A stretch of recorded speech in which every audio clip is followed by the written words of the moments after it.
When it comes to the Mage talents in Mist of Pandaria, I would compare it a little bit to the Rogue, where there'll be certain abilities that you really like currently in Cataclysm, but they're only available to one individual spec. For example, there's lots of fights where things like Cauterize can be particularly useful, but if you're an Arcane Mage currently, there's absolutely no way to get it. Well, lucky for you, Mist of Pandaria changes a lot of this, and most of the big abilities like Cauterize, Presence of Mind, Ice Barrier, and even Blazing Speed are all just available as talents now. If for some reason you've been living under a rock or you haven't seen any of my other talent videos, the talents change in Mist of Pandaria where you get a choice of one of 3 very powerful talents every 15 levels, rather than every other level, throwing in a point into your talent tree which you've probably just copied directly from Wowhead or some other website, and it really takes away, I want to say, the choice. Because even though it may look like there's less to choose from, they're all useful and you will use them at one time or another. If you play any other classes than Mage, then be sure to check the playlist section out on the main channel where you can find a playlist for each class, and a link to the Mage playlist will be in the description below. So as I work through all the Mage videos, you'll be able to see everything you need to know about Mist of Pandaria Mage in one place. So getting stuck in straight away, at level 15 you've got Presence of Mind, Blazing Speed, and Icy Flows. Now all of these are actually viable depending on what situation you're in. Presence of Mind on a 1.5 minute cooldown just makes your next Mage spell with a base cast time of less than 10 seconds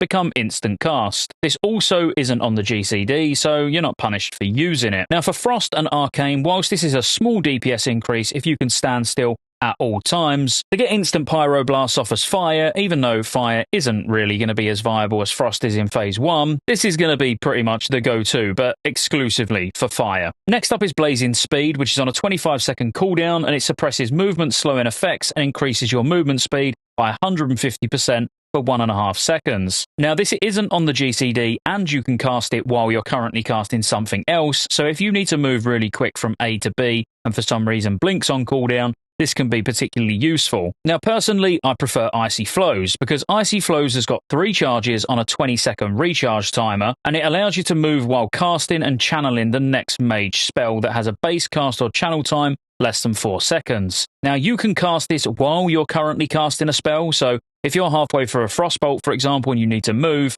you can press this and move and you won't need to cancel the cast. This, quite honestly, for both Arcane and Frost is my go-to talent, because honestly, pretty much every fight in Mist of Pandaria has got some sort of movement. It's very rare where you can just stand still and pump. So if you need to move from one place to another and you know you've never got to stop casting, it's actually a massive DPS increase compared to something like Presence of Mind where you would need to stop casting. But again, on a really heavy movement fight, Blazing Speed may be the way to go. At level 30, you get your defensive talent. So you've got Temporal Shield, Flame Glow, and Ice Barrier. Temporal Shield, pretty much 9 times out of 10, is going to be the way you go here. It's only got a 25-second cooldown. It can be used while you're stunned, frozen, incapacitated, feared, sleeping, basically everything. And it's not on the GCD. This means it's literally a 0 DPS loss to use this, and what this does is gives you a temporal shield for 4 seconds, reducing all damage taken by 15%. All of the damage taken while shielded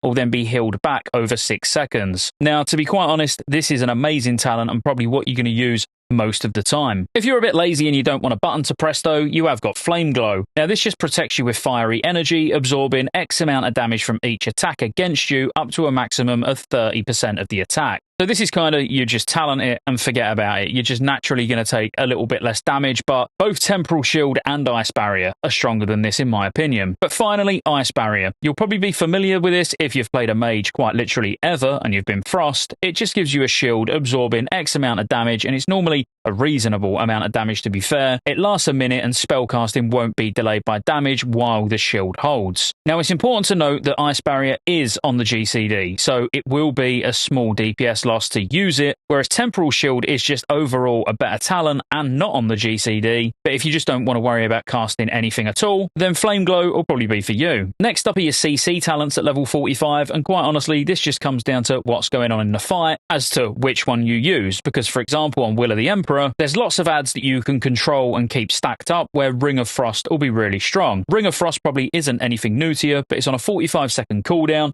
and you basically just put a Ring of Frost down and enemies entering the ring will become frozen for 10 seconds, and it lasts 10 seconds as well. Now the reason I specifically said Will of the Emperor is just purely because it's a massive ad fight where it's made easier if you can control groups of ads and then kill all of them at the same time. Next up's just Ice Ward with a 20-second cooldown. It places an Ice Ward on a friendly target, and when an enemy strikes a target, all enemies within 10 yards will become frozen in place for 5 seconds. So this just works a little bit like a targeted Frost Nova. So you'd be able to put this on the tank. When the tank gets hit, boom, it's going to Frost Nova everyone. And then finally, Frostjaw. In terms of PvE, this is the one I use the most because it's on a 20-second cooldown and it silences and freezes a target in place for 8 seconds. Now, this lasts half as long versus player targets, and damage caused may interrupt the effects. Now, just for dungeons or even challenge modes or whatever you're doing really, just being able to have an extra silence and that it freezes as well, of course, it's not going to freeze bosses or anything, but on Trash,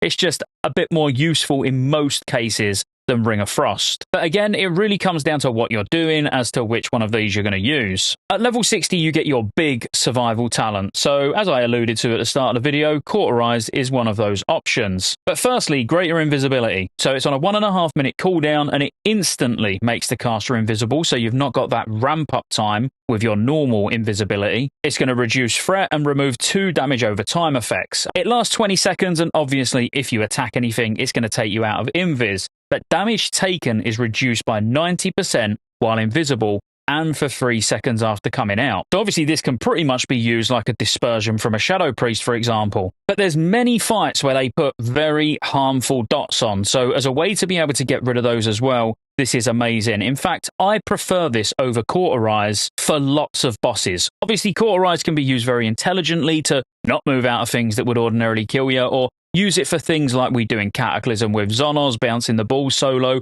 or even staying out to soak on Ultraxian. But when you start to go through the fights in the first phase of Mr. Pandaria, I think you'll find a lot more uses for Greater Invisibility, which obviously just brings us to Cauterize next, where an attack that would ordinarily kill you instead will bring you to 50% of your max health, and you're going to burn for 40% of your max health over the next 6 seconds. Now, Cauterize is on a 2-minute cooldown, and it kind of does what it says on the tin. Even though we haven't covered all 3, your options normally are going to be between Greater Invis or Cauterize, because Cauterize is very strong. But as I say, Greater Invisibility has got so many uses outside of just being able to take something that would ordinarily be lethal. And then finally, Cold Snap, which again will be nothing new. It just instantly finishes the cooldown on Ice Block, Frost Nova, and Kona Cold, and it heals you for 30% of your max health.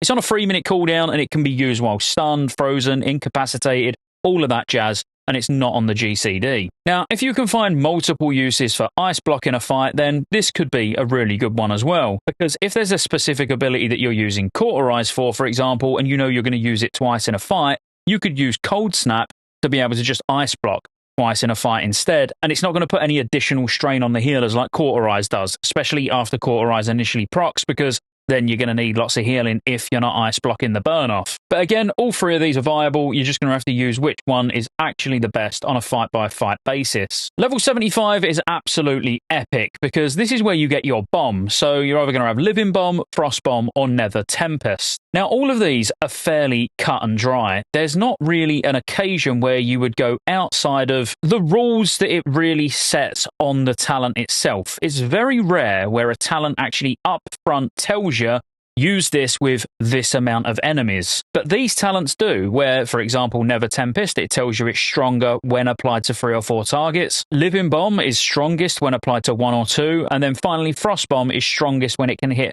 5 or more targets with the explosion. And all of these descriptions are incredibly accurate. Nether Tempest for AoE when there's lots of mobs around is absolutely amazing. You can almost just keep pumping this on as many targets as possible, and then you're just going to watch all the bolts fly around all over the place, and it looks really, really pleasing. Living Bomb is for single target. If there's 1 or 2 targets, then great. Even up to 3, you can use Living Bomb, to be completely honest. But when you are going up to that 3rd target, Nether Tempest could actually be a better alternative. And then finally, Frost Bomb. If there's 5+ targets stacked almost at all times, or, you know, there's a big extended period where they are, then Frost Bomb is going to be the way you go. Now, all of these just work the same as Living Bomb, where you apply Living Bomb, you make sure to keep it up at all times. So Nether Tempest, you're just going to keep that up all the time. Frost Bomb, you're just going to keep that up all the time. It's pretty basic stuff. But when it comes to how many targets they should hit, you can genuinely just go by the talent description and you're not going to go far wrong. Now, just a minor thing worth mentioning when it does come to things like Living Bomb, you can actually refresh it in the last 3 seconds and not lose the explosion now, which I was really enjoying while I was gearing my Mage today on stream, Twitch and Kick.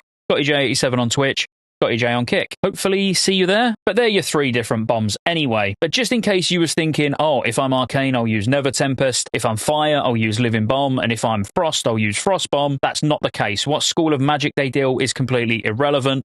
Stick to the number of targets that are being hit. And then finally, your level 90 talents, which one you will probably absolutely hate. But fortunately, there's only one spec you're really forced to use it. Spoiler, it's Rune of Power. But we'll get onto that in a minute. First of all, Invocation. Invocation removes the cooldown of Evocate completely and reduces the time it takes to channel a full Evocation by 50%. When you complete an Evocation, it causes you to deal 15% increased spell damage, but passively regenerate 50% less mana for 1 minute. Now, we'll get through all 3 of them first, and then we'll talk about which spec favours which talent. Because unfortunately, for all 3 specs, it's only really between 2 of them, but you could use Incanter's Ward if you're lazy. So let's cover that first. Incanter's Ward is on a 25-second cooldown, and it places a magical ward on you, absorbing X amount of damage over 8 seconds. Absorbed damage will restore up to 18% of your max mana, and when this effect ends, you gain 15% increased spell damage for 25 seconds. But what this talent's all about is the passive, because just for having the talent active, you get 6% spell damage at all times, and mana regen is increased by 65%. Now, this passive effect is deactivated while Incanter's Ward's on cooldown, so there'll be times where you can get a lot more spell damage out of this by soaking lots of damage with Incanter's Ward on, but really what you're using it for is just the lazy 6% passive damage gained, because the actual effect from using Incanter's Ward, as in casting Incanter's Ward on yourself, is obviously quite unpredictable on some fights. There'll be certain fights where you know when you're about to take massive damage and you'll probably be able to make really good use of it, but it's just not the best of the 3. Because for large portions of the time, you're just running with 6% extra spell damage, where if you use Rune of Power or Invocation, you're always running with 15% extra spell damage. Because Rune of Power places a Rune of Power on the ground, which lasts for a minute. While you're standing within 5 yards of your own rune, your mana regen's increased by 75%, and your spell damage is increased by 15%. Now, you can only have 2 runes of power down at the same time, but that does actually mean you can cover quite a big distance with it. Because if you look up here and look at my buff, I can move quite a long way with having 2 next to each other before the buff will then drop off. Now, the problem with Rune of Power is you don't want to be moving very often, because if you're having to move a lot, then Invocation is just better. Really, it does come down to what spec you are. I would say 99% of the time, as a Frost Mage, you'll be running Invocation, because you've got quite a lot of movement as Frost anyway, especially if you're using Ice Flows, because Frostbolt's the only thing that you hard cast. Everything else is instant cast, like Ice Lance or even Frostfire Bolt when you get procs. So the fact that as a Frost Mage you're not locked down to worrying about standing in a rune, Invocation definitely is the play for me personally, and as a Frost Mage you're not exactly going to struggle with mana. Whereas for Arcane, I would say Rune of Power is just mandatory to get all that mana regen while you're stood in it and keeping the 15% spell damage as well. And as Arcane, you don't really want to be moving a lot. When you are forced to move, you want to use Ice Flows to move from one rune to the other. It's actually quicker to put a rune down than it is to channel a full Evocate, even though when you're using Invocation, it's 50% less time to actually channel. So really, Frost, Invocation, Arcane, Rune of Power. As Fire, I've got to be honest, on a standstill fight, or mostly standstill fight, I'd be running Rune of Power. Anything with even a little bit of movement, I'd be going Invocation. And that's the Mage talents. I think the Mage talents are absolutely amazing. Say that about every class. I need to come up with a different word. Let me try again. And that's the Mage talents. I mean, they're absolutely phenomenal. I think you've got a real good mix of PvE, PvP, lots of good movement options, really strong personal cooldowns, which you can have for any situation, really. And quite honestly, changing your level 75 talent, which is obviously the bombs, being able to pick which one's right for which fight just means you're always going to be changing them. So it keeps the talents feeling a bit spicy. But anyway, if you enjoyed the video, be sure to like and subscribe. Consider joining the channel as a member just to show a bit of extra support, or maybe join all of these guys or these guys. I don't know what side I'm going to put it on, that are scrolling down extremely fast, because they're already supporting the channel as a member, which is much appreciated. Thank you guys. And I'll see you on the next one.